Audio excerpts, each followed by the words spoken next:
And I was in this really low point in my life, rock bottom, right? And a friend of mine put me on to this guy named Gary Vee. He put out a video called Calling All Creators. And in this video, he explains he's looking to build out his team Gary Vee. There was no college requirement. And that was my ticket. I knew that I wanted to go to New York. So I asked my children's mother, would you give me a year to chase whatever the fuck it is I need to chase and let me live a year in New York City? She let it happen. Yeah, I had no savings, dude. I withdrew my 401k. That covered my plane ticket. That covered first and last month's rent. Gary's whole thing is work for free. I tweeted out like, hey, anybody who needs free work, I'm your guy. And along that way, I would find a guy named Ryan Serhant. And I wasn't getting any word back from Gary's team. And I was running out of money, dude. I was broke. I was at $12. I'm about to call my mom. I'm like, dude, mom, I either need to borrow like a couple $100 more or a flight back home. And I get a text from Ryan, I need you full time. Are you down? And I'm like, oh my God, let's go. Gary was my end all be all. Ryan came into the world, right? I didn't want to be a creator. My goal was to build these really cool media companies, but then I started making my own content. I'm like, oh wait, I'm kind of having fun with it. If there's anything that I've learned on this like 6-7 year journey,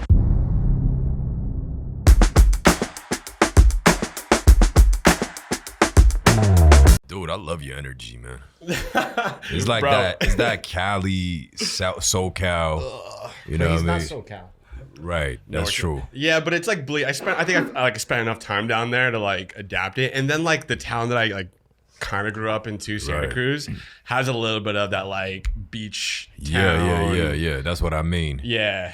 There's a certain intonation that y'all have. Thanks, it's like bro. laid back, it's calm, you know what I mean? But I mean, he's from like LA Center, you know what I mean? So right. that But I'm not calm, right? I mean, no, LA Center is a little different, you know, like. LA, is that like what part of town is that? Like, I grew up in the Valley and in Koreatown. My parents were divorced, so I K-Town? grew up in Okay. K-Town and the Valley. so do you also claim two like hometowns? Well, I spent way more time living in the Valley, but I actually am from LA because my dad was, you don't, it's like, how many people do you know from the city? Right. Not many. Yeah, right? yeah. So, Interesting. Yeah. So that's how I do it too. Like I claim two hometown. My parents were divorced, and then like my dad, I was at my dad's house every weekend. Yeah. So I claim Santa Cruz is like a hometown as well. Santa Cruz. Santa Cruz is a That's little ill. beach. Have you been? Have you heard of it? No, I mean, I know it because of like skate and surf culture. Yeah. Dude, they are so, I've never seen a So town. Santa Cruz brand is really from Santa Cruz? I would have to imagine. Right, because right. everyone there wears Santa Cruz Oh, proudly, wow. dude. Yeah. Wow. Yeah. It's crazy. It's like this little beach town. Yeah. It's south of like the tech hub of Northern California. Right. So like I feel like all like those tech guys go down there and like they're like surfing and Yeah. they're like the chiller like tech Gotcha. guys. Yeah. That's awesome, man. Yeah, it's cool. But all the locals, dude, are so proud of Santa Cruz, dude. Like I swear the majority of their closet is Santa Cruz branded, dude. I've never seen a town more proud, I guess outside of New York, that just wears their hometown's name, dude. Before we get into it, let's address what happened last time. So Boys, this is it's technically this is our third time recording any sort of material together. So the first time was we met with Ryan Serhant. Yep. What was your role when you were working with Ryan at the time? I was still creative director, but I had Right. pitched him on this idea of doing a podcast, and everything up until now has been experimental, right? Right. And then at the time, because his time is so fucked up, he had me just do all the research. And then it came on to a point where he's like, dude, just come on the pod so you can just like give me layups. Yeah. And we could just have a conversation. And I was like, all right, dude. What was the name of the podcast? The Business of Influence? The Business of Influence podcast, which you specifically interviewed creators. Correct. Yeah. So that's where we first met, and Right. you graciously invited us to be on that for Righteous Eats. Yeah. And then the second time was 5 floors up from this particular room when we attempted to record our episode of Creators Lunch, inviting you to be on. And unfortunately, there was some technical difficulties that, our producer sung. The sound didn't get recorded. just openly admitted. But you guys were kind of talking about how, like you was there. Something similar happened to you as well. Dude, I can empathize with that so much because I've been in that same exact spot. Before Ryan had wait, is empathize when it's happened to you before? Like, okay, cool. Yeah. Sorry. Before we did the Business of Influence podcast, we had another podcast where it was just Ryan. It was called Big Money Energy. It was supposed to be a spinoff. It was something that iHeart put together for him. I didn't personally love it, but it was just kind of whatever. Like they gave him a bag, whatever. So we were filming with I don't know if I'm supposed to say his name, but he was like a big CEO. I mean, you could say it, right? I mean, that episode is out, no? Yeah. So you could say it, yeah. Mark Laurie, we filmed at his place, and I had a issue with the H6. It's the audio recorder, and I didn't bring a plug. But thankfully they operate off of batteries. And mid episode, I didn't check, but the thing died. And the problem with those devices, it doesn't hold any of the audio. It's like you have to hit stop for it to write onto the memory card, and then you're good. But because it died in mid episode, it didn't write anything to the card, so we lost all the audio. So I empathize with you because I've been in that same position. But like, I like to think everything happens for a reason. We're here, the boys are back in town, and we're here talking. So So was Mark down to do another interview? It was super. Yeah. Thankfully, everything worked out. I was shitting my pants, but everything worked out. So everything's good. Did you incorporate any process change because of that? I'm just curious. Yeah, of course. So now at the time, it was only me showing up to the podcast. So I would man camera and audio. And so going forward, we had somebody specifically man each cam and audio. Okay. Well, I know other podcasts will have like a Pro Tool session, or they'll have like QuickTime running, and they'll do that, and you have camera audio now, right? Of course, and they do it live too. Yeah, which is crazy. Oh yeah, that whole we never like got that component. Techie. It was crazy. Yeah, give me 1 second, son. Can you close the door? Yeah, I was thinking the same thing. Yeah. Can we check if the memory card's plugged in too? Yeah, are we good on all cameras? What do you want to talk about, dude? I mean, we should definitely get into your origin story. The last one was such a gem, man. I had no idea, right? Yeah. Like believing in yourself, risking it all, knowing what you want, burning the sail. Like, dude, it was so inspirational. Let's get into all that stuff. Yeah. Let's rerun it. I can kind of give the backstory a little bit. Who is Adrian? Dude, Adrian is this kid who never cared to grow up. Was super fascinated by art, street culture, just culture in general, man. As you guys know, I grew up in a little farm town in the middle of nowhere, California, Northern California. Shout out to Newman, California. And it was a town where like kind of there was only a few routes, right? There was get into agriculture. The other route was get into agriculture or work at the local factory, dude. Like that just is what it is. So you could have been a farmer. Could have been a farmer, man. I could have been a farmer or dairy. Sorry, dairy was the other option. Okay. It was this little town built off of this railroad that kind of just went through Central California. They would build these like square mile towns where like the railroad passed through, drop off, go to the whatever it was, right? So that's Newman in a nutshell. There's 2 streetlights, man. Like that's how small it is. Literally 2 streetlights. And my graduating class was like 75 kids. Tiny, right? And art wasn't like a really, I don't want to say encouraged because maybe that's not the word, but it was like nobody was into art or just streetwear or anything like that, dude. And I discovered this little group of guys and they went by the hundreds, right? And that's kind of like ironic that I'm wearing it today. I didn't realize I didn't do this on purpose, but it's funny. They were building this brand that was about the people and it was about the culture. It wasn't about the clothing, right? It was like this movement. I was so bought into it, dude. Again, this kid who was just, I didn't love school. I was into skateboarding. I was into graffiti. And these guys were just like the antithesis, is that the word? For like what I wanted, man. Like these guys were just making art and I wanted that.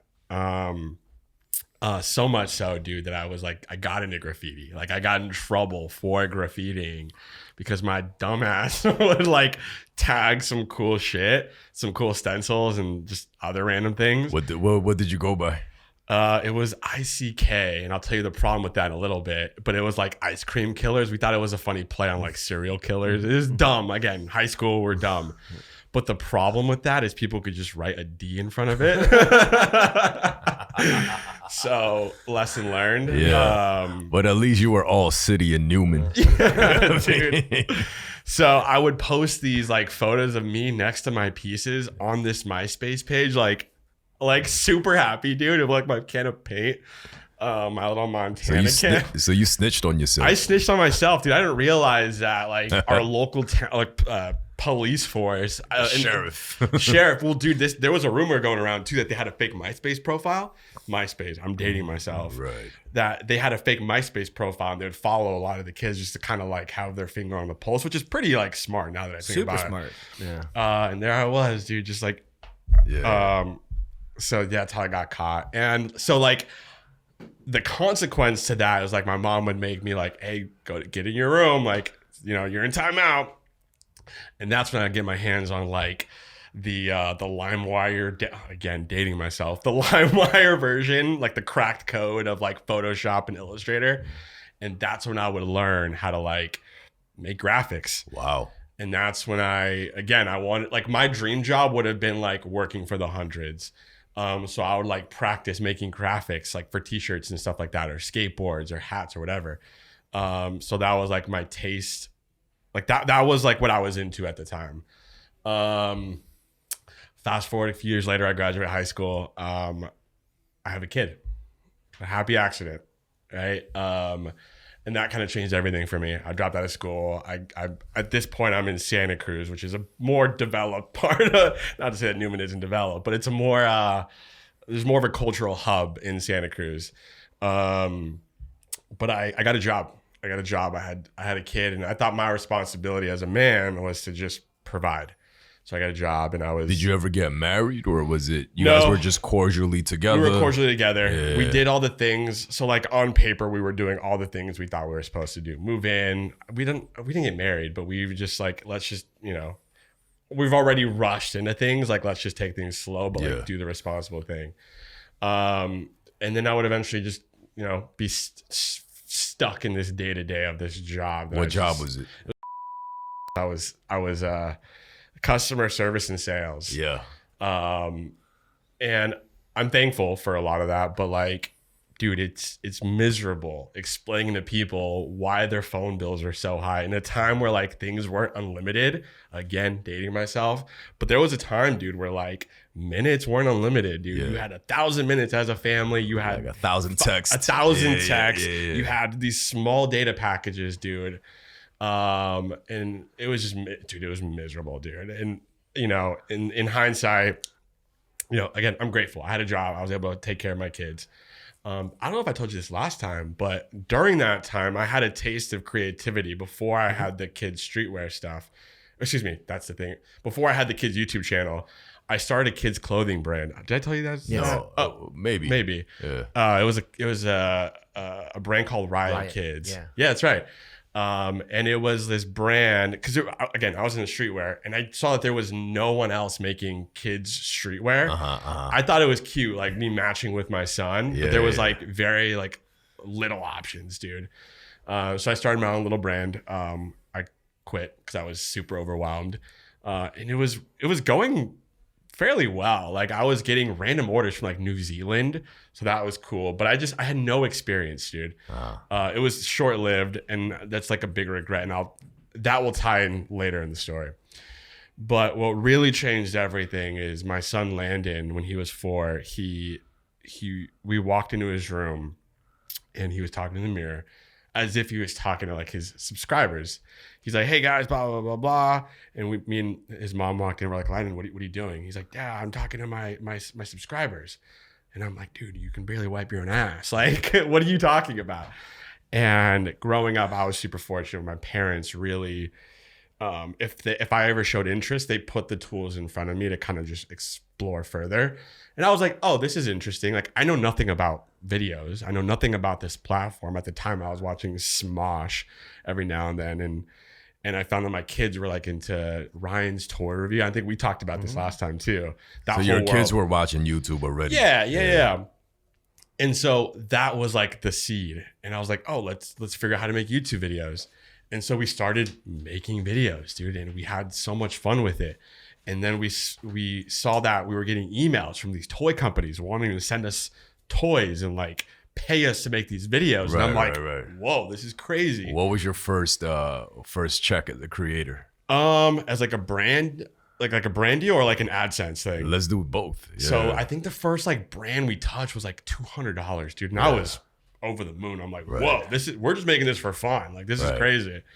And it was like this off-brand, I don't remember what it was. But it was like to endorse a toy? Yeah. Nice. It was to give an honest review. It's great. And how big was your channel? I think the biggest it ever grew is 17,000 subs. We were getting views. Like we were getting good views.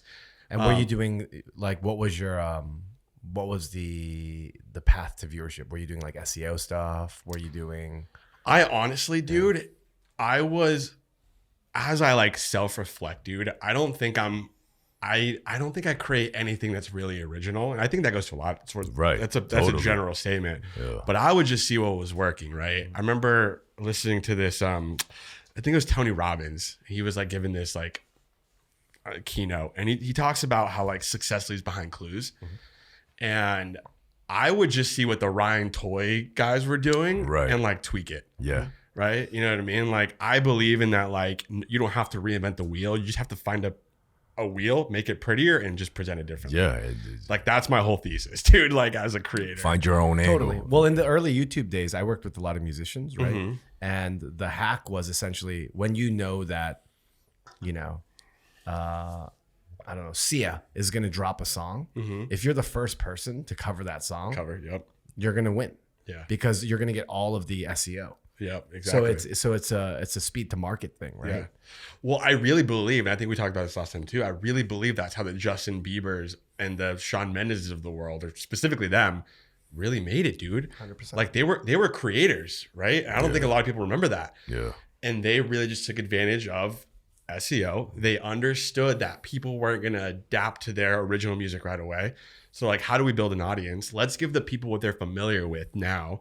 And that's what they did. They covered all these songs, and they probably did exactly what you did, or what you said, is like get like quick to cover these hit songs, cover them, show people that they're talented, you know what I mean? Build up that fan base. And then once they earn that right with their audience, they're like, okay, let me slide a song. Yep. Oh, they like it? Cool. Let's give them another one. Yep. They like slowly weaned off of like making covers, and now they're Justin Bieber and Shawn Mendes. Of course. I mean, those two are the best success cases because there was a lot of people that were doing amazing covers and fans loved them for the covers. Totally. But once they started dropping the original songs, they were like, yo, stick with the covers. Yeah, no, of course. And it takes skill, right? Like you have to be somewhat talented to like be able to like separate yourself. For sure. Like somebody recently who's doing that is Teddy Swims. Have you guys heard of him at all? Not Lose Control. Okay. He was dude, I remember it was like this was a couple years ago, man. It was like I was on my phone like late night. I saw him, I found him because he did a cover of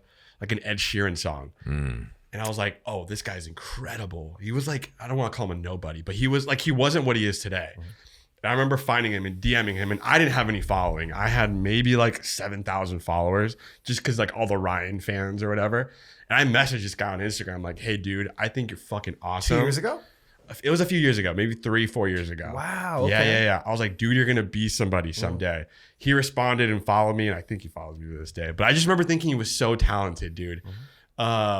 But he's a good example of somebody doing that today. Right. Yeah.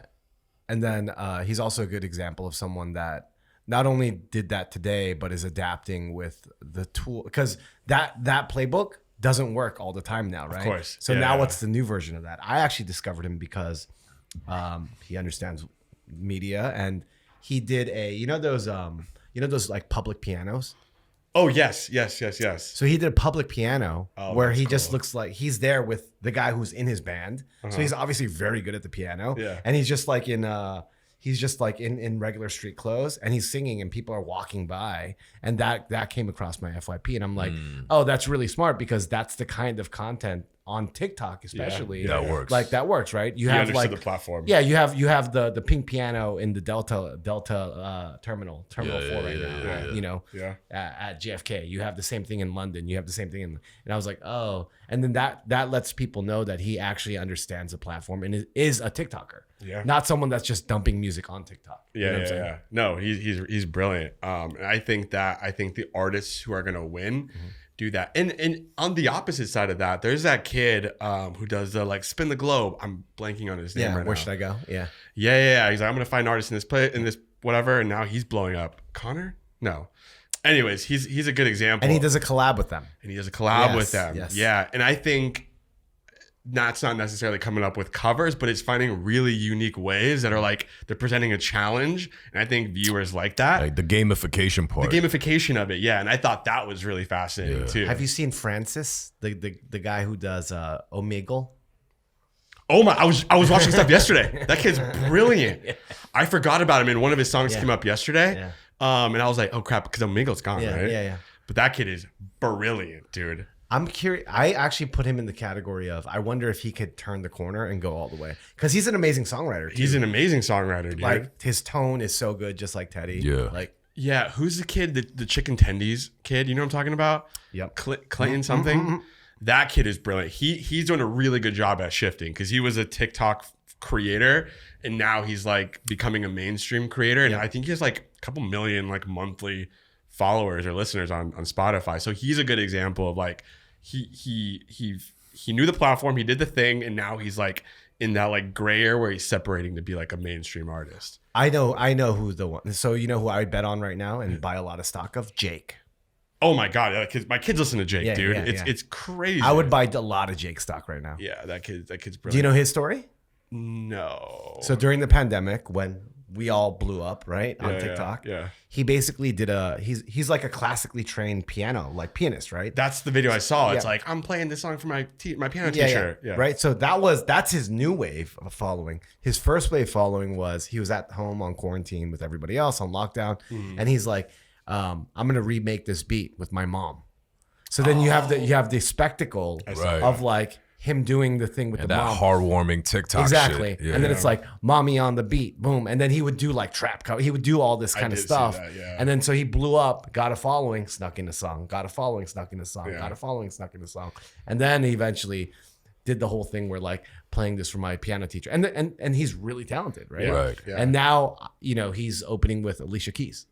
So now he's like him, Billie Eilish is also a creator. Like they're the ones that can go from SoundCloud or TikTok now, TikTok to, mainstream or in the rap sphere, this guy that I've been following for a while is this kid, La Russell from the Bay. I've heard of him. I'm surprised. I've heard the name. Yeah, so he's from the Bay, and I think a lot of things in the Bay, the people from the Bay doesn't get as much credit as they deserve, because I think when it comes down to entrepreneurship, or the approach of entrepreneurship and hip hop, Bay has always been at the forefront, whether it's like 240, E40. Too short and E40, 240. 240 combined. I was like, E40, Too Short. He's like a more recent guy. Yeah, for sure. So all those guys, they kind of had this new approach. Maybe it's because of their proximity to tech and, different movements that happened in the Bay. But this kid, La Russell, is like the quintessential entrepreneurial rap creator. Wow. So when it comes down to him touching upon transparency, like he talks about how much he makes at the shows. He actually set up his backyard to be a live IRL space. So he does like weekly shows literally in his backyard. And is pay what you want or pay. So like if you pay $2,000, you're front row. And then other people that might pay nothing, he's cool. He streams it for everyone. Yeah. It's crazy. And he does that. And then another thing is, instead of, I think with the commodity, because rap has become so accessible, and also the rap structure is no longer like verse hook. Yeah. Rap is so easy to make rap and also to put rap on Spotify. Yeah. So this kid, and amongst him and other like this new wave of underground rappers, they're putting out like a mixtape every 2 weeks. So they're just hitting people with volume. And as listeners, they're no longer attached to a particular record because the playlist is constantly getting updated. Right. So it's like, even if I never heard that song again, I'm listening to it once and I move on to the next song. Right. You know what I mean? So they're embracing that methodology. And there's a kid, he basically makes beats and have different rappers come on Washington Square Park. I don't know if you've seen that kid. I've seen that 100 G Beats or some shit. Like yeah. I like that. So what he's doing is essentially like the today version of, I guess, like Alchemist, putting together a compilation album. That's sick. You know what I mean? Yeah, He's just basically inviting MCs to come be on a cypher. I like that. Create content out of it. And if this particular video hits, he puts that song out. You know what I mean? I think like that's like, and I've given this advice to like general like musical friends who like want to, you know, break out, but don't necessarily understand content. Yeah. And I think like if I was going to give a piece of advice is like really just consume the platforms with purpose outside of just like, you know, consuming for the sake of like killing time or just whatever. Really understanding the platforms. And I really believe in formats.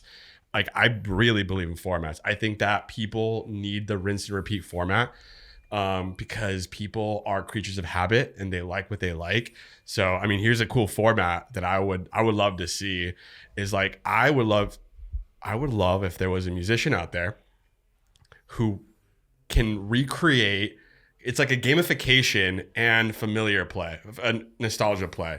I want a creator to remake theme songs like old, like the Full House theme song. Yeah. If someone could like make it new and fresh and like put like a trap beat on that shit. Like I think that like if there's a producer out there, make that into like a beat, right? And then just do that format, like gamify it and like nostalgia. I think that could be a really interesting format unless it's already being done, but like I don't think I've seen it. But really, I don't know, understand the platforms, right? I think that's like, because a lot of these like music kids are just so passionate about the art. I know. And that's great. I love it. But like, if you don't know how to market yourself, dude, like you're not, you know what I mean? I just had this conversation with a friend who makes beats and very talented. And I was telling this person, yo, like, kind of like what you said is like, yo, take a pre-existing, whether trickle down into nostalgia or go into whatever that's hot right now. And then it's just like, a race to win the SEO. 100%. But you just have to flip what's pre-existing and you just showcase the process because people love tutorial videos. They like to see a prompt and then they like to see the result. Yeah. You making a beat on your computer, you just got to show that process, but you just have to flip something that people are already familiar with. Yeah. You know what I mean? And if you just do it consistently, dog, like if you just put out 60 of these, invest maybe half a year to this, like I guarantee you could start making money as a musician 100%. Instead of you taking on all these odd jobs. And my boy was just like, yo, it sounds like it's a lot of work. I was like, yeah, I know. Of course it is, dude. I know it is. It is a lot of work, but you got, you know, it takes a lot of work to win, you know? Yeah, dude, I think formats like that are genius too, because like all these platforms really give a fuck about is retention. 100%. And those formats are just a great play to that. That's why cooking tutorial content always work. Yeah. Because people like to see an end result. Exactly. And they're willing to wait for it, right? Exactly. If I was a musician out there too, I would try to flip Taylor Swift songs into like trap songs. Like that sounds crazy, but I think the idea of that is like that's the challenge right there too. I don't know. If I was talented at singing, I would do that shit too. 100%. Well, I used to manage musicians, and the way that you're thinking is exactly how you like that. That is the value, right? Yeah. Remember Dynamite Hack? No. What is that? Put us on. Dynamite Hack was like a acoustic pop group, but then they covered NWA's Boys in the Hood are always on. That's funny. So it's always, and that was a hack a long time ago on YouTube where you're doing like a cafe ukulele and Rihanna's Umbrella on an acoustic guitar by Marie Digby, right? Like literally every Filipino acoustic singer was covering that. Yeah, but Marie, she got a record deal. No, that's what I mean, and I applaud that because they were so vigilant in doing that. But I think the broader point is there's so many things to digest. Number one is everyone wants to be an artist, but they don't understand that to truly be an artist, you have to know what canvas you're painting on. Mm-hmm. Yeah, that's a good point. So it's like, oh, dude, I'm creative and I just want to like do whatever. It's like, well, you can do that and you can truly be an artist. But, I always say, the difference between art and design? What? Art, when you make art, you're making the job of the person looking at it. Yeah. Like, oh, you want them to find meaning and like dig deeper and do all that, right? Yeah. But that's a way different skill set than being a designer. Because when you're a designer, you're communicating and you're actually trying to be as clear as possible. Right. So you do all the work. So when you look at something, you know, turn left, you know what time to show up, you know who's going to be there. You're trying to communicate and give as much information as possible. But when you're an artist, you're Jackson Pollocking it. Oh, what does this mean? And Yeah. Everyone wants to be an artist, but the two problems is, in order to be a successful artist, you have to know what you're painting on. Yeah. That is, don't take a Food Network show that doesn't work on TV and put it on YouTube. When I started YouTube, that was what was happening. Yeah. And you're gonna fail, right? Yeah. Don't do what you're doing on YouTube and put it on TikTok and think that's gonna work. Yeah. That's gonna fail. Yeah. Right. Yeah. So you have to know what canvas you're painting on. And number two, it's like if you want a modicum of success, you have to figure out like, what is the language and the rules that work on this canvas? Right. Don't use, oil paints on a whatever. Don't use like, you know what I'm saying? And people, they don't get that. Yeah. No, dude, I completely agree, man. And I just I think about like this quote a lot. No, it's not a quote. It's like a story. It's like this father like driving his son past a cemetery, and he goes, "See all those people? In there lays some of the most talented musicians the world should have known, but nobody knows them." Yeah. And it's like, damn, like if only people just knew how to like put their stuff out there and just took the time to understand the different types of canvases. I don't know, man. It would change the world, I think. One other thing that from what you shared too, and let me know if this is your experience. Please. You can give that to people. You could have that conversation with the son. Yeah. And they don't care. Yeah. And they won't take it. Yeah. Yeah, like one example I always say is, let's say you have a horse, right?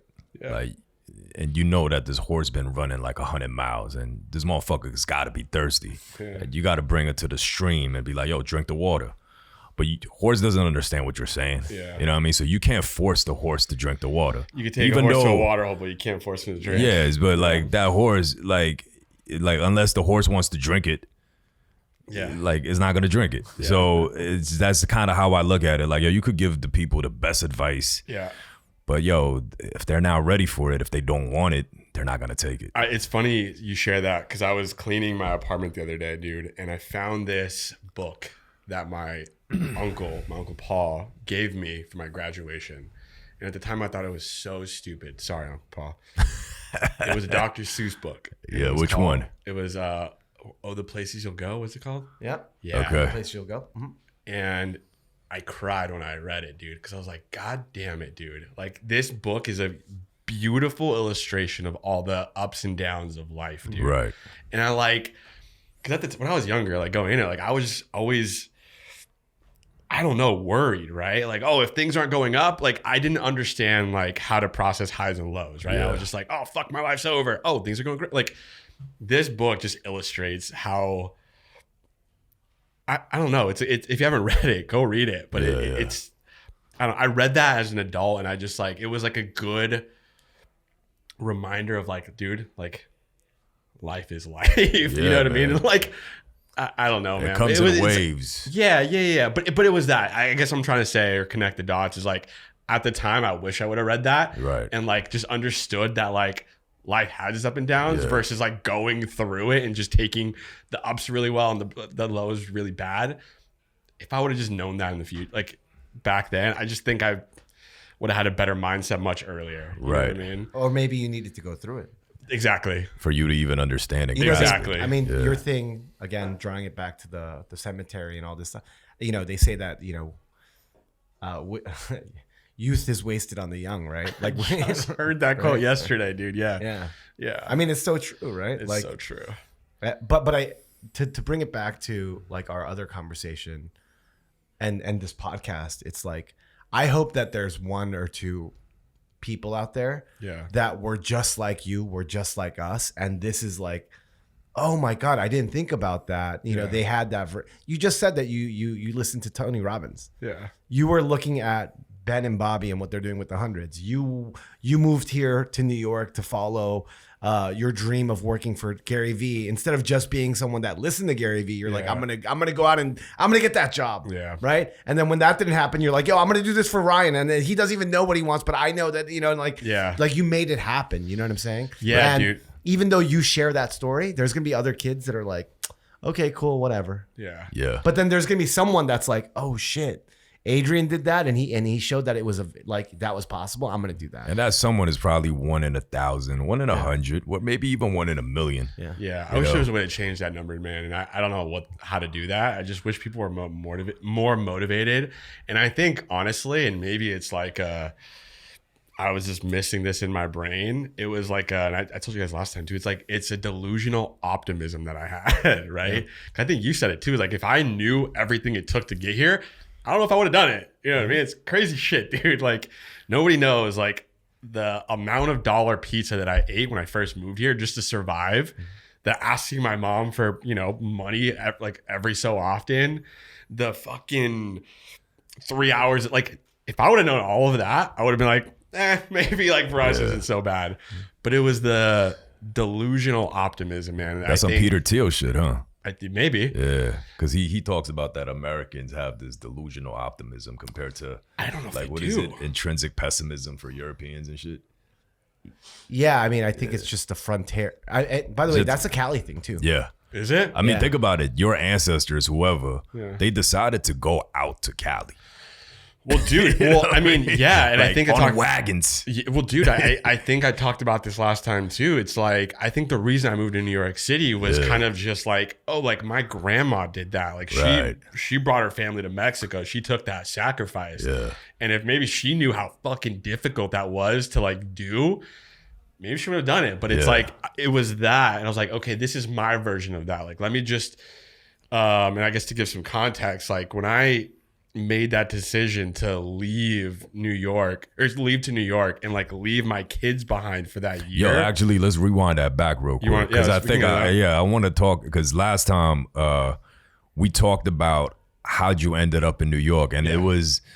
Yeah, I mean, you the way you broke it down to was it was so motivational that I kind of want to recapture that energy if we can. Yeah. So I could tie it back. So the YouTube channel was going well, and then we were at a weird time where me and my children's mother were just separating, right? Yeah. And I was in this really low point in my life. It was like my rock bottom, right? And because we stopped making videos, and it was just weird time. I knew that I wanted to create more, and I saw the glimpse at the end, like that light at the end of the tunnel, but I was just so far away, and I was just like super pessimistic. And a friend of mine put me on to this guy named Gary Vee, and it was just the perfect storm at the right time. I was like, oh, my life sucks, but there's this guy telling me like, get over it, like fuck you, like stop complaining, like blah blah blah blah. And I needed to hear that at that time, and I became like a cult listener, a cult consumer, and then you were part of Gary Vee's cult. Literally, bro, it was slightly toxic. You checked in every Sunday on the service day, you know, dude. Yeah, I was praying. I was saying my 10 Gary V's every night. Yeah. But it was what I needed, man. And in September 13th of 2017, he put out a video called "Calling All Creators." And in this video, he explains he's looking to build out his team Gary Vee, and that there was no college requirement, no college degree required. And that was my ticket. I was like, oh my God, I want this. I dropped out of college. I want to make videos. I'm this like art guy trapped in this not art world. I want in. I would eventually interview with D-Rock in LA. And I would bomb that interview. It was bad. And so D-Rock at the time was like Gary's right hand man. Correct. Yeah. And this was, I think it's November. It was around ComplexCon time because I caught their attention because I made a graphic promoting Gary Vee's Case Was collab, and that caught their attention. And I interviewed and I fucking failed it, dude. I bombed it. It was funny because I had called in sick to like go to ComplexCon to like have that meeting with D-Rock. Because you were still up in Santa Cruz. Correct. Right. So it was like a 6-hour drive. Bombed it, and part of the feedback was like, one, you have no real experience, right? Excuse me. And you're in California. We're based in New York City. I don't know how that's going to work. And that was around the 7-year mark of my time at Verizon. And I was like, dude, I need something crazy. I need dramatic change. And maybe that's like part of me being somewhat of an extremist. But that night when he put out that video, I knew that I wanted to go to New York. So I asked my children's mother, like, hey, I'm going to ask you something crazy. Would you give me a year to chase whatever the fuck it is I need to chase and let me live a year in New York City? And somehow, I mean, it was, you know, it took a little bit of convincing, but she let it happen. And she gave me a year to come out to New York City. And that's how much savings did you have? Dude, I think I saved up like, well, because I took out my 401k. I had no savings, dude. I withdrew my 401k and I took a 20% hit and all the other tax things. At the end of it, it was like maybe 20k, dude. But that had to cover, I didn't have a camera, dude. I mean, I had this little shitty camera that I was using, but I was like, I need to get the camera that D-Rock uses. So I got a Sony A7S II at the time. That covered my plane ticket. That covered first and last month's rent or security. That covered just, bro, New York City is so expensive, dude. And I would blow through that quickly, man. Because that's what I was doing, man. I was like, well, Gary's whole thing is work for free. So I did that. I moved to New York and I tweeted out like, hey, anybody who needs free work, I'm your guy. And that was the whole point of it. So I was working for everybody so I could develop a catalog so I could show to D-Rock, because that would solve both the problems, right? I have the client work and I'm in New York City. And along that way, I would find a guy named Ryan Serhant. I would meet a guy named Adam Hamway who was working. He was working with Ryan at the time. And I was like, hey man, I'll do all the free work. You guys, I know you guys are just launching this vlog. I can make social clips. Don't pay me. I'll just do it. And Ryan at the time was already a well-known real estate TV personality. Yeah, if you were watching Bravo, you knew who Ryan was. Right. But that was kind of the extent of it. He didn't have much of a social footprint. Like, I think at the time he had like 600,000 or 700,000 followers on like Instagram. But it was like he wasn't active. He was just doing it because he needed, like, Bravo told him to like start an Instagram account. But he was very like, he was at the forefront of like, he's like, okay, cool. I know that I need to start making an online presence because I see that TV viewership is dying.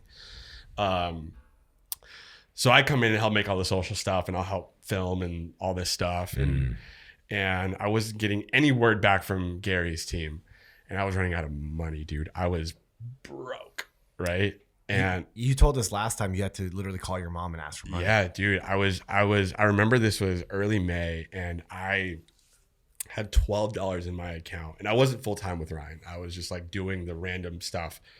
And by that time I was getting like $50 an edit. Like, it was like nothing, dude. I was still paying child support. I was still paying rent, like all this stuff, dude. And I was at $12, and I'm about to call my mom. I'm like, dude, mom, I either need to borrow like a couple $100 more or a flight back home, because I can't. I'm barely surviving. And I get a text from Ryan basically asking, it was like, hey man, I need you full time. Here's the amount. Are you down? And I'm like, oh my God, let's go. And so I took the job. And the crazy part is 3 weeks later, Gary's team would reach out and say, hey man, still looking for a job. And I was like, no way. Like, this is the universe has a sick, twisted sense of humor, man. Because that's what I had moved out for. And I had called my dad, I called my mom, and I talked to Ryan, and essentially what I came to the conclusion was this: Gary already had this massive machine, right? I would have been this small cog in this already developed machine that he built. I had already moved to New York City. I already burned my boats. I already said, no going back. Let's figure out how we can make this work. I took that risk. And I was like, you know what? I could take that risk for Ryan, right? And I remember Ryan also telling me, he's like, hey man, listen, I know you moved out. This is what you moved out for, so I totally understand. But if you work hard for me, I'll work hard for you. And that was kind of it. I was like, oh fuck, okay, cool. So I sent an email to D-Rock, and I still have it. I'm gonna print it out and display it. And it was basically like, hey man, thank you for even, like, this was a validation I needed, but I'm gonna respectfully decline the job offer. And that was scary, dude. That was like round 2. All right, burning your boats again, let's do it. Now Ryan has to be something, because I didn't risk everything to decline my dream job, dude. Yeah. And that's what we did, man. So the next, fucking handful of years, we just grinded, man. I had that purpose of like, I can't I can't not work because if I regret the time away from the kids, I'm going to hate myself. And the year, the end of the year was coming. I had become the main guy. I was, the creative director at that point, doing everything. And I was like, damn, what am I going to do? Because my year's up. And thankfully, their mom moved to New York. And I was, very lucky. And then, the kind of the rest is history, man. Like, yeah. And your kids how old were the kids then? Let's see, 2018, Adam would have been 3 and Landon would have been 8. Wow. Yeah. So your kids are now, so your oldest is now in elementary school? No, middle school. Middle school. Yeah. Middle school. High school next year, I remember. No. He's maybe I'm getting the ages wrong, but Landon's in 6th grade now. Okay. Yeah. Adam is in 4th grade. Oh, okay, got you. Yeah. 6th grade. Yeah, in New York, like middle school starts in 6th grade. Yeah. For sure. So it was like, again, maybe delusional optimism. Maybe it's just like, maybe it was a chip on my shoulder. I don't know what it was, man. It's probably a combination of all of that. Yeah. Which is I believe is the recipe for success in many cases. You know what I mean? Because that chip in the shoulder is gonna make you want to work harder because you want to prove to somebody that you could do this. That delusional optimism is what allowed you to burn the sales, to fucking take out a 401k. You know what I mean? When you have kids, dude, it's just so that you could pursue a career in making videos online. I mean, if you ask a person who doesn't understand or isn't as bullish about the space, they'll look at you crazy. And by the way, back then, just so people know, you weren't even making videos online for yourself. You just had to have the belief in that you providing value for somebody else would work out for you. Yeah. Well, then that's the crazy part too, man. If there's anything that I've learned on this like 6-7 year journey is that like, I believe it's super important to be specific of what the end goal is, but be open to what other end goals could come about. Like, again, Gary was my end all be all. Ryan came into the world, right? Mm-hmm. I didn't want to be a creator. Like that was never my goal, right? My goal was to build these really cool media companies with these people I respect. But then I started making my own content. I'm like, oh wait, I'm kind of having fun with it. And then that became like another like, oh, okay, maybe this is another end goal. Mm-hmm. So I think if there's a moral to this story is be specific with the end goal, but be open to what other journeys life will offer. I think it was a combination of hunger, chip on shoulder, believing in something bigger than yourself, following a dream, all that stuff. But like, do you still have that now that you're successful, man? No. Dude, I don't know if like this is like a gift and a curse, but it's the not being satisfied. And Ryan talks about this a lot. We talk about it. We talk about it a lot together. It's like the fear of wasted potential. And I just think I have so much more to like do and offer and I'm just like not, now that I'm young, dude, while I'm young, I just want to do everything, dude. So I have this really, I don't know if it's toxic. I don't know what it is, but I love putting more shit on my plate, dude, because I want to stay hungry. Now that I'm like able and like mobile, I want to do all these things because I feel the same way. I love putting stuff on my plate. I love adding new projects, and after one project is done, is on to the next project. Do you feel that you'll never be satisfied though? Nah, I don't think so, man. I see myself working till I die. When people tell me, the thing that bugs me a lot is when friends of mine would say stuff like, yo, I'm bored.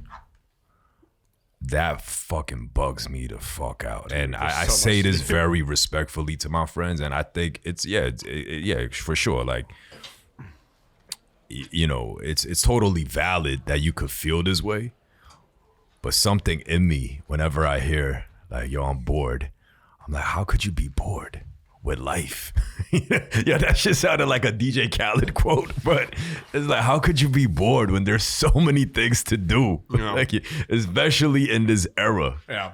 Where you have access to so many things. Dude, I completely you could be doing so many things. How could you be bored? You know what I mean? But there is a difference of, are you the same maniacal way that you were? Because there's degrees, right? Because I think there's one thing to say, hey, I always want to stay busy and have projects. Yeah. And then there's another thing to say, I'm always going to be a maniac who ices my feet before every game and want and after every game. And Totally. I mean, I'm talking about the Jordans and the like, you know, The Kobe's, the Kobe's, the Otanis. you know, yeah, the people that are like, they're just going to a level of sacrifice. I mean, that's why I asked how old your kids. Dude, I have kids. I couldn't imagine. Like, that's a huge sacrifice, bro. You know what I'm saying? Yeah. So are you willing to go, and are you still as maniacal about what you're doing? Yeah, I think I'm a little more calculated, right? I'm a little bit more risk adverse because if I didn't know going into it, like all the shit that like it would take, and there's a little less delusion, right? It's like, okay, like let me just scope everything out because now the kids are here, and you know, and I think we talked about this too. It's like why I don't leave Sirhan. It's like, because right here I have a good situation. Like my kids are fully insured. Like, you know, they have all the benefits they need, right? Like one of them gets sick, I can comfortably take them to the doctor and stuff like that. And I think the advice you gave me, which has really helped, is like, don't leave. Yeah. And so like, I believe that now. So thank you for that. But if I was maniacal, I'd be like, yeah, no, like burn this boat. Blah, blah, blah. Like I'm out. Let me figure it out, and like not think about like the consequences as much. Right. But I do miss it a little bit, right? I'd be lying if I said like I'm a little more comfortable. And as much as I like it, it scares me because like I fell into that trap when I was at Verizon. I was like, oh, I'm like, yeah, like I have like a shitty job, like I'm making enough to like get by, and Yeah. I was comfortable. But I think I hedge that with just like finding projects that I'm happy with, and keep me busy. Yeah, and I think because you probably added these new projects, it's keeping you on your toes, like it's keeping you on your feet. Totally. You know what I mean? So that you could never fully find comfort. Now that, because what is it? Once you take care of food, shelter, and clothes, those are the basic necessities of life. Technically, a lot of people could just be on cruise control. Yeah. But people that do love to add on these new projects, you're essentially looking for trouble. I kind of am, man. Because these variables that come in, like, okay, you start a new channel and then you decide to hire more people, let's say. Yeah. Yo, hiring people, managing people, yo, that's a whole whirlwind of headaches and, you know, dealings that you have to think about. And then now you're looking at taxes. You're thinking at like, okay, how do we grow this business? How do we scale? Yeah. You're talking to banks. You're talking to clients. You know what I mean? Like you're looking for trouble. You know what I mean? But there's something about that trouble, that madness. There's an addictive. It's almost like sadistic. Like you like that. You know what I mean? Like you like that pain. You know what I'm saying? I do. And I also think too, is like, if I like really think about it,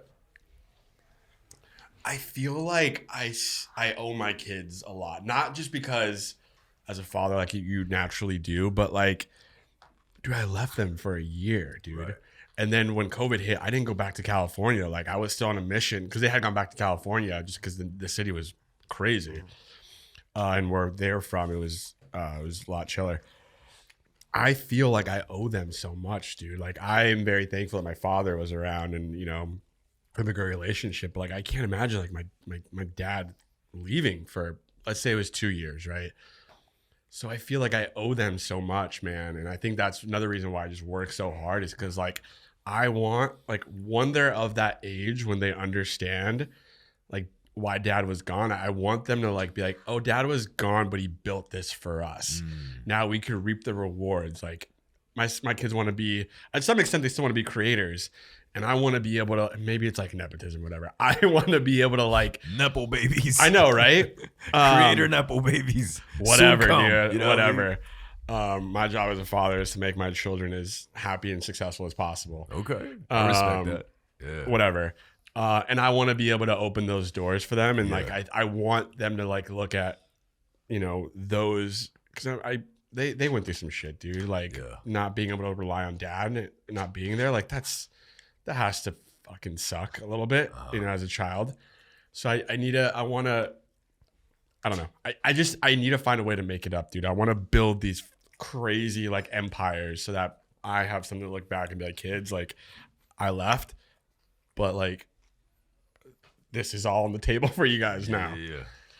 So what are you working on right now? Do you have any updates on Homebody? Yeah, dude, I got some samples in for some clothing, for some amazing. sweats and hoodies and crews. I'm excited for that. We finally got our branding done. Ooh. We're getting things are currently being printed now.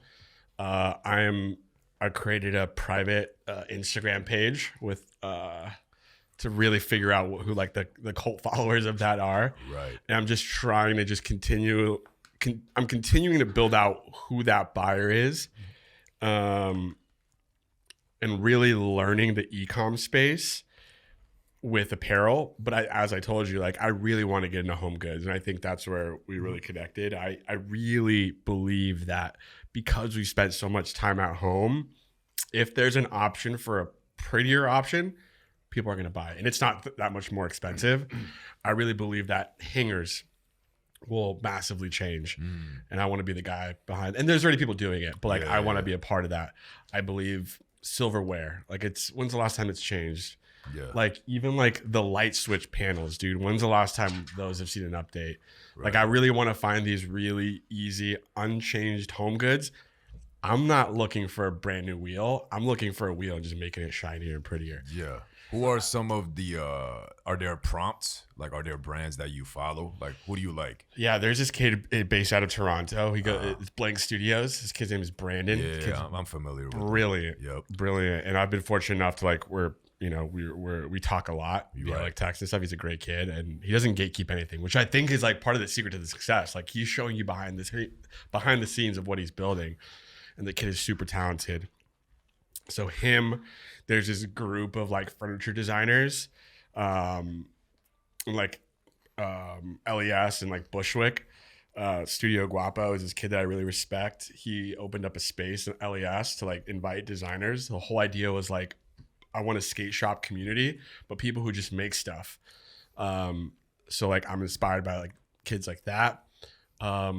They're more like they're into like building chairs and like building side tables and stuff. And I do want to eventually get to something like that. Yeah. I want to start small. Again, I'm not an expert, dude. And part of the journey too is like showing that I'm learning. Right. Right. I'm not an expert by any means. I kind of fell into this space, but I'm genuinely curious to like know more about it.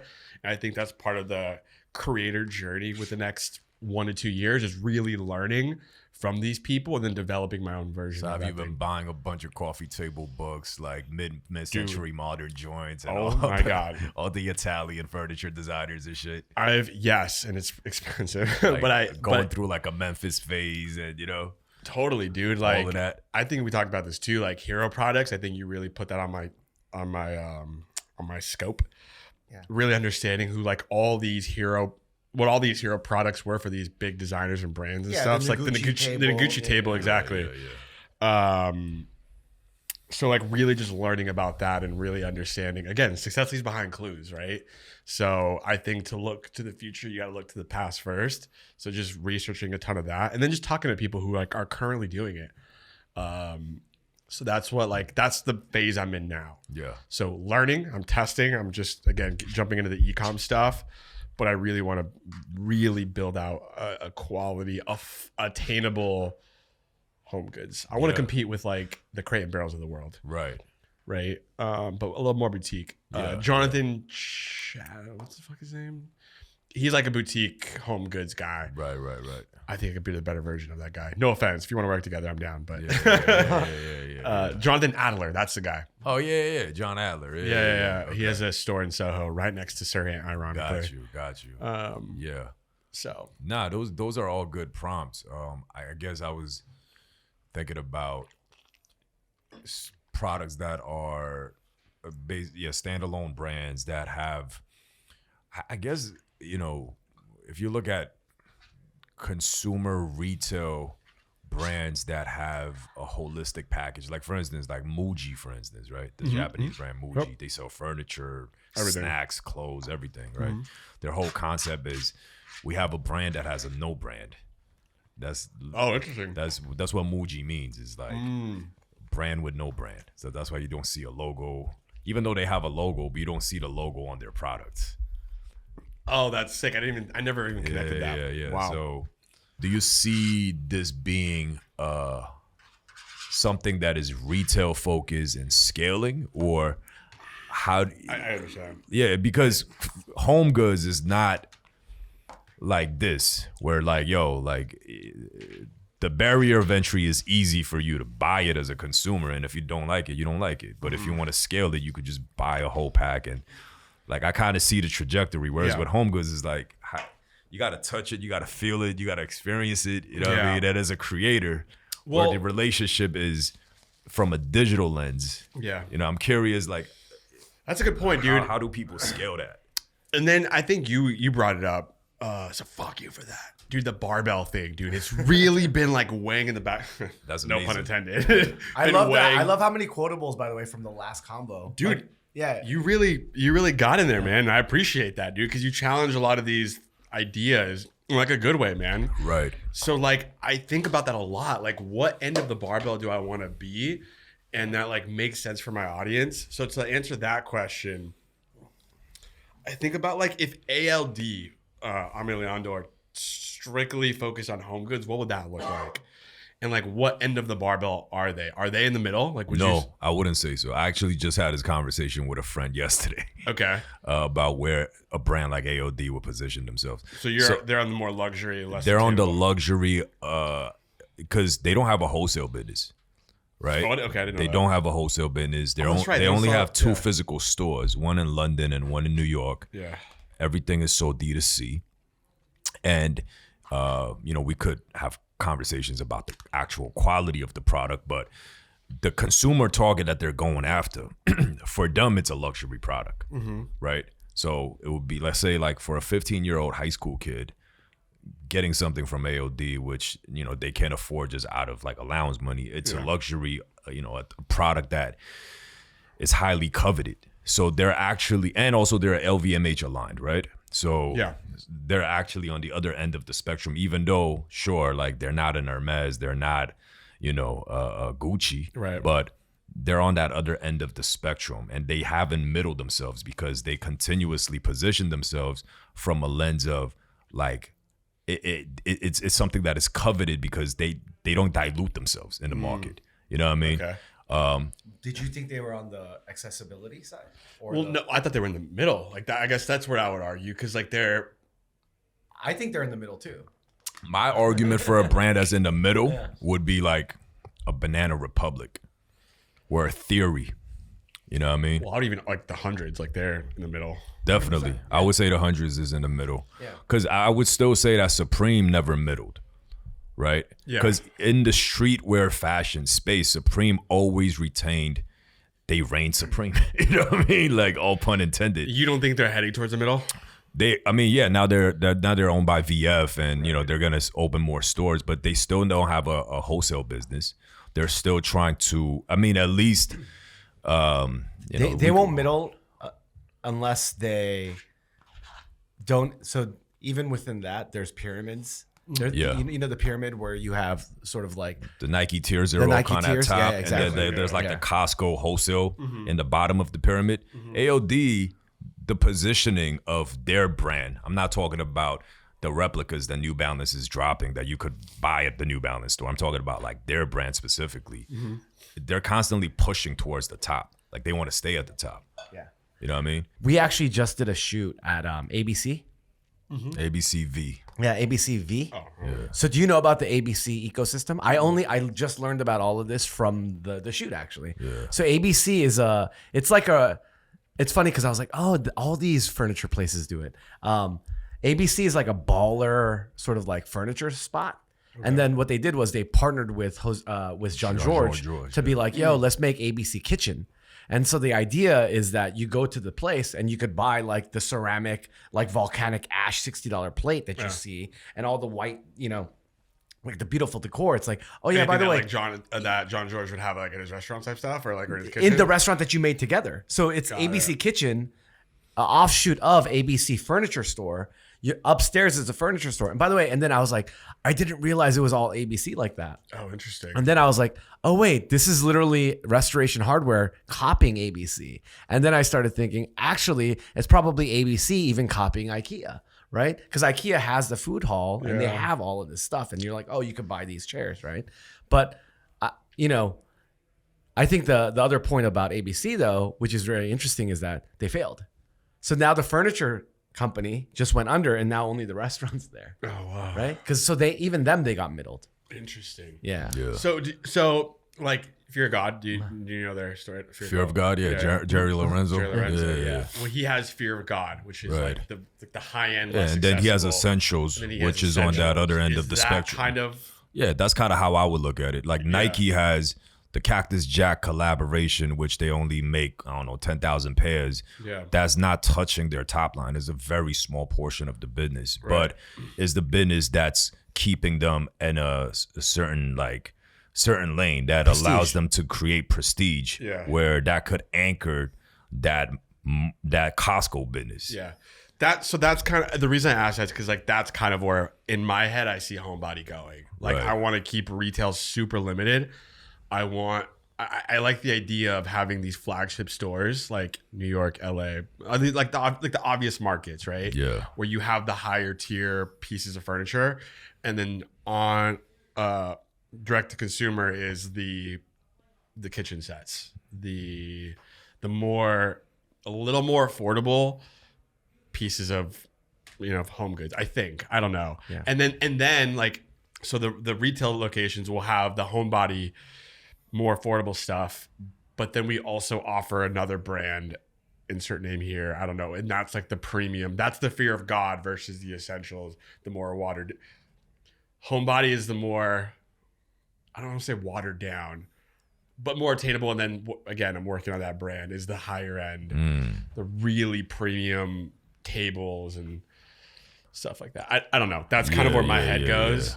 I've seen a lot of examples where it's top down, but I haven't seen as many examples when it's bottom up. Yeah. So let's say, if Fear of God, I don't know the exact story, but it was something like, I think it was one of the mall brands, like maybe it was like PacSun or something. It was like, it was PacSun. Yeah, like let's create a line that we could scale where we could actually make real money, and we'll use your design team, we'll use your vision, we'll use your name. So let's go after that, which essentially resulted in Essentials, right? Right, exactly. So, but Jerry Lorenzo needed Fear of God in order for PacSun to come and be like, yo, like, let's make money together. Right. You know what I'm saying? So like, that's what I mean about like the top down approach usually works, because you have the prestige at the top. Yeah. So the people that's uncool, you're like, yo, let me get a piece of that cool and let's scale it.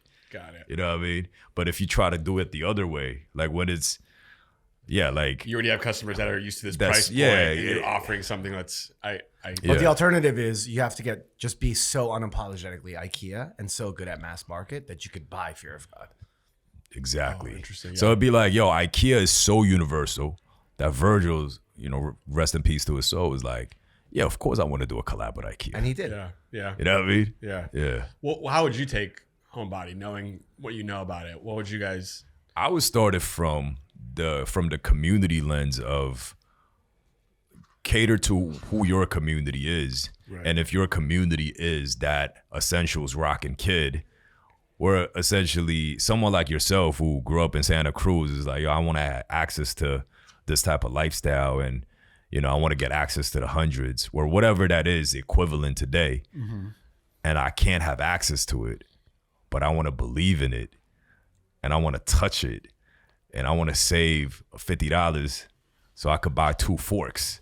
You know what I mean? Maybe not spend $200 on the forks. You know what I mean? Like I would go after that crowd, because that crowd would relate with the story, and you understand what that crowd is.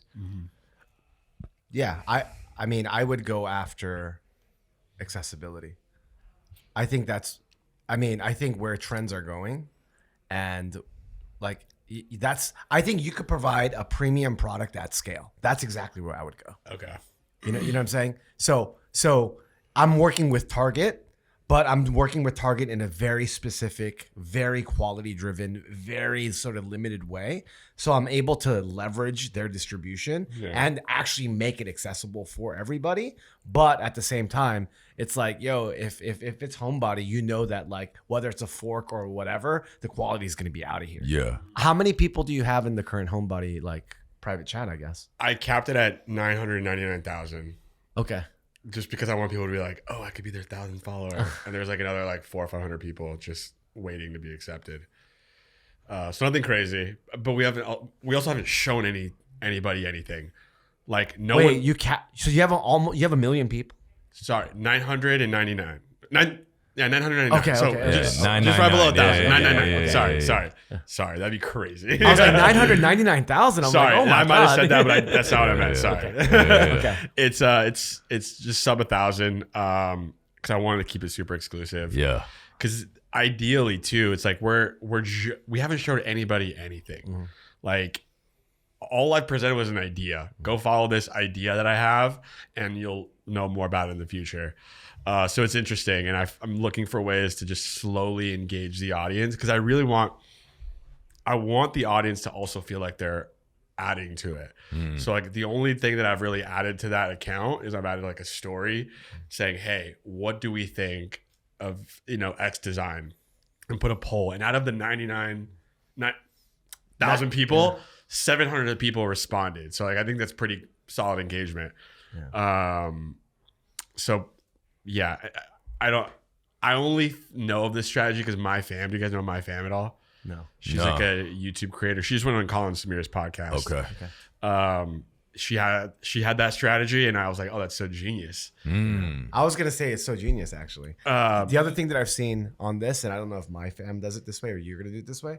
Another way is if you're not contributing, then they rotate out because it's capped at $9.99. Yeah. That way, people are incentivized to contribute to the community. Oh, I like that. Oh, that's smart. You see this a lot in like crypto rooms, right? So like, interesting. Yeah, for sure. So if you're not leaving a comment, if you're not sharing any alpha, you're out. Yeah, we'll bring somebody else Yeah. in. In Discord, you got to be active. So that's kind of where I'm at, dude. I'm testing. I don't know what I'm doing, but this is me throwing shit at the wall and seeing what sticks, and publicly. So hey, since the last time you were here, we talked about retention a lot, right? Yeah. And how deep you dive into retention. Yeah. So thank you for saying all that. You drove me to do that, and I went back and I looked at all our videos.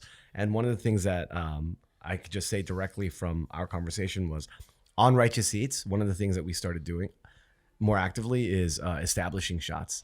Nice. So at the very onset of we never used to use establishing shots, but I've been very vigilant at, hey, what videos perform well, and why do they perform well? Yeah. And the opening shot outside, the establishing shot works so well because I think it very quickly shows you where we're going to take you. It gives you enough context visually. Yeah. Right? Yeah. Versus like, where was we going? I'm going to skip it. Yeah. So it knows exactly which world we're going to drop you into, which business we're going to be. Mm-hmm. And then on top of that, you're hearing, and we're trying to set the stakes of why you need to stick around to understand that business matters. That's so interesting because I used to have all establishing shots for my own video as well. And all those videos did really well. Yeah. And once I stopped doing those shots, whether it's because of time constraint, I sometimes it feels corny doing an establishing shot, right?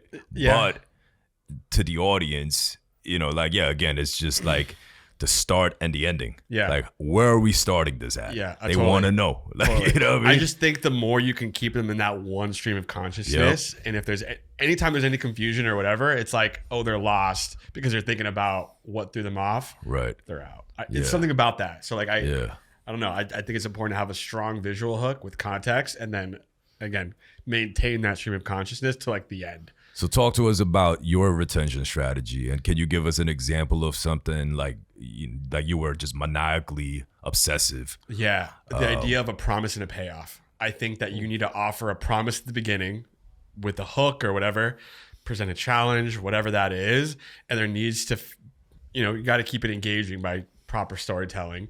And then there needs to be a payoff, and you have to end quick. Like that's kind of where like what I've learned. Can you walk us through a video that you did all of that? Yeah. So like the apartment one, the tiny apartment, the visual is a bed coming down, right? It's gonna hit my head, right? But I cut it off right before it does that. And on top of that, to show how strong it is, I show a wine glass. Like, let's see. Okay, my head is one thing, but let's see if it'll break this wine glass. But I'm not going to show you the result to the very end. Yep. Right? So I'm promising that you'll see it, but you have to see the journey of it beforehand. And then so I tease you with that, and then I kind of show you all the other cool shit that apartment has, visually and with like a good script. And then at the very end, you'll see the glass hit, and then I'll cut. Because then there's no more. As soon as you get your payoff, a lot of the time once you see it, but there's like some lingering other visuals, people leave because they already got what they wanted. But you're killing your retention time if there's other like fluff at the end, if that makes sense. Yeah. So when you have really good retention, Yeah. what's the drop off period? So to share ours, a video that does very well, retention will go down to essentially 60%, 68% in the first 5 seconds. Yeah. And then it'll basically hold. Yeah. For a very long time, Right. and then eventually drop off to like 25, and then you could just go down, right? Yeah. I noticed that a video that does okay, it doesn't go to 60, it'll go to 30 right away. Right? Oh, interesting. Yeah, it'll go to 30 right away. So can you share some insights as to like the stuff that you look at or what success looks like for you? For me, I found that like keeping retention between 30 and 40% has been my sweet spot. Within how many seconds? I don't know, because I feel like every video has that natural drop off, but I try to keep it around like, again, 50, 60%, and I try to maintain that. And I eliminate that drop off again because the moment I notice a drop off, I'll know to just never do that thing again. And that's why I end my video so abruptly.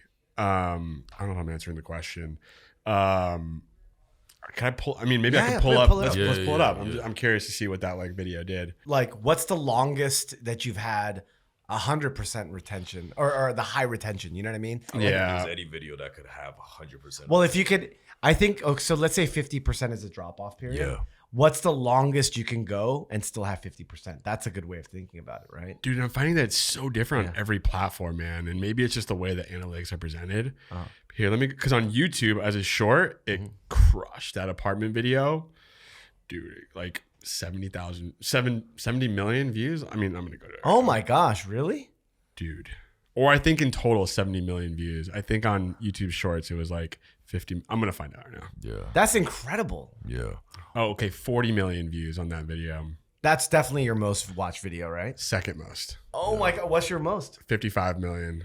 And it was me finding this like IKEA chart. Here, if you want to go through the analytics. That's incredible. It's nuts. Dude, what's it feel like to have a 55 million view video, dude? That's like I wish it was a long form video. I know. So like the CPMs, the RPM on that is probably in the like cents, unfortunately. Dude. When if it was long form, it'd be like dollars. Right. Well, the crazy part is I uploaded that before YouTube Shorts announced their new pay structure. Oh wow. So let me talk about how incredible this video is. Basically, it's a 40-second video, and he has almost 85% retention, still at 34 seconds. That's crazy. Yeah. That's dude. That's incredible, man. Yeah. That's a Like no wonder that goes. Yeah, man. I should re-upload. It's very impressive. That was a practice that we did too, is like videos that we knew went viral, like we knew that people would forget about it. And so we'd re-upload it. This is for Ryan's content. We'd re-upload it 6 months later. Yeah. And it would still bring in views. Let's try that. Yeah, I should start doing that. Let's try that. People forget, man. People forget. And then once they see it, they're like, oh, I remember this is a good video. I'll rewatch it. And then you bring in, I care about follower growth. Like those videos alone, like on Instagram and TikTok, got me few like 20,000, 40,000 followers. Right. So like those are the things that I'm interested in. Yeah. So again, you're sitting on gold. Right. Show it off again. Yeah. You know what I mean? It's basically you just playing your classics. Like Mariah Carey has that one Christmas song that's been banging for the last 25 years. Yeah. You know what I mean? Totally. So 25 is like what, 30 years almost? I'm gonna re-upload that video. I'm gonna do it right now. No, I'm just kidding. But I think it's interesting, man. If you know it's good, it's obviously good content. Like that video did well on every platform. 100%. That's incredible, man. Will you ever tweak it if you think that something should have gotten better? I wish I recorded enough footage to tweak it. Right. What I've been really wanting to do is make it a minute, but I just don't have enough like good footage to hold it up for a minute. Like the apartment video, that chair one, I think the same thing, dude. Like I don't think maybe I could tweak it. Maybe there's like an update. Like I could have the whole first half. Like, and here's what happened to this chair. It's a good idea. Yeah, I mean, yeah, and hit the 1 minute 1 second on TikTok. Yeah. Right? If you know it's gonna go. Yeah, that's a good point. Maybe that should just be an anniversary thing. Once a year, you just repost it. Yeah, You know what I mean? that's a good point. Yeah, That's a really good maybe creative hack. maybe I should start doing that too. It's been 1 year since, no, it's been 2 years since Things in My Parents' House video, and I just repost it every year. Yeah, but 55 million. That's like that's a whole. That our best video is probably 5 million. 5 or 10, maybe 10 at most. Well, Righteous Eats now is 10. I know that for a fact. yeah, but I'm yeah. saying like a J Key classic. Yeah. I mil. don't think like 5. Yeah, that was like the most. That's crazy. Yeah, and also I think here's one thing. A few things that I learned is the best performing videos are like, I mean, unless you're like a A-list celebrity, obviously is the key thing is what's in it for me, for the viewer. Yeah. It's like, how does this affect me? And do I have access to this? Why do I want to keep watching? You know what I mean? Yeah. Like, it's really, at the end of the day, it's really about what's in it for me. Yeah, I think the most important, when I tell like other like friend creators or who aspiring creators, I think one of the most important ingredients is relatability. I think that's